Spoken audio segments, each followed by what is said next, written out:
was sitting there, and this white woman is sweeping the floor. Now, to me, that's a culture shock. I have never ever, up until my life at that stage, seen a white woman sweeping the floor. Here's Heathrow Airport, and this woman is sweeping the floor. And she comes to me and she talks to me and she says, she was nice. And she says, where are you? Do you know where you're going? And I said, well, no, but I don't know where I'm going, but I've been told that I'm going to a place called Honiton. And she says to me, do you know where Honiton is? And I said, no. She said, it's in Devon. I said, oh, I don't know where Devon is. But she said it's the warmest part of the country, Devon. And Honiton is famous for lace. I had no idea what lace meant. And I told my mother that we're going to a place called Honiton where they make shoelaces. And it's famous for shoelaces. This is the culture shock. My first experience of arriving in this country and learning three things in a quick succession. Where Devon was, where Honiton was, and what Honiton stands for. But I didn't know what lace meant. So October 72, by the evening, we've now arrived at Honiton Ugandan Resettlement Center, which is in Devon. And there were some families there already, and it was a disused army camp, army barracks, disused army barracks. Disused because the army barracks were being decommissioned and this was being vacated. It was ready for demolition, but of course we arrived and they thought we'd put this to good use.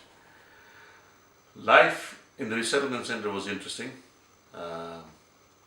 It was like a mini town because you had the housing, health, education offices, social services offices all within. So the idea was to resettle us, and so these are the four main agencies that will enable our resettlement. I couldn't start school because school had already started and the local schools didn't want to know us. They just did not want to know us. They didn't want us in school. So you can imagine there were other teenagers of my age running free around this very compact area, the proximity of living was something that we'd never experienced before. So for example, we lived in a hut with the corporal's office, room, and where the privates slept. And we were in the room, and there was this big dormitory of hut which was compartmentalized by office dividers into bedrooms, and families were staying in these bedrooms. So you can imagine closeness. And of course, one of the outcomes or byproducts of this kind of proximity for teenagers are relationships.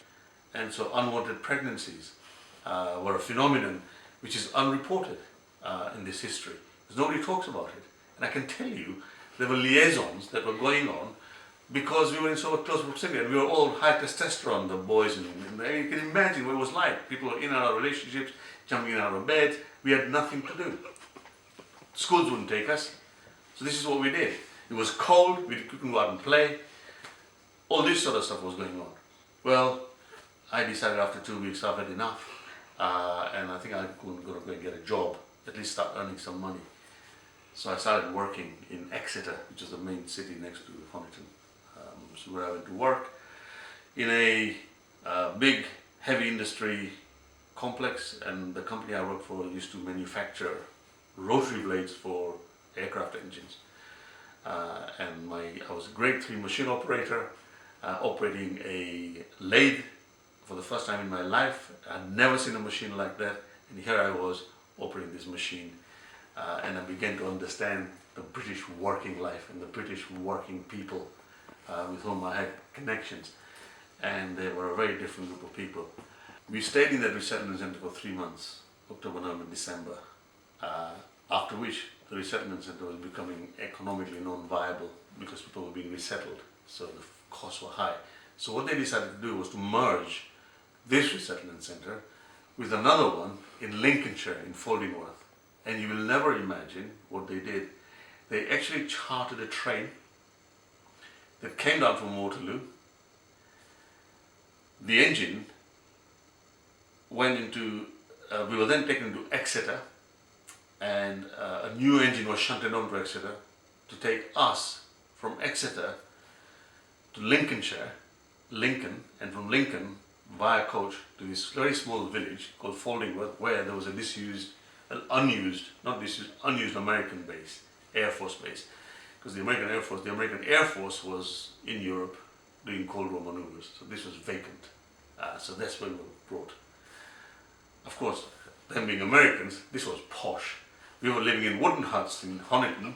Here was concrete and cement, with fantastic colours, fantastic facilities, bars, canteens that we hadn't seen before, snooker tables, again no school. So you can imagine what Foldingworth was like. It was like a Butlins holiday.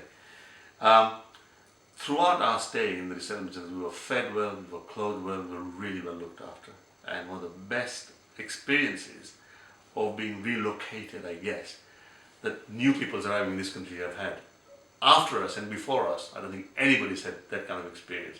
Here was something that the British government had to showcase, because they were vilified by the rest of the world when they denied responsibility for 30,000 families coming from Uganda who were all British.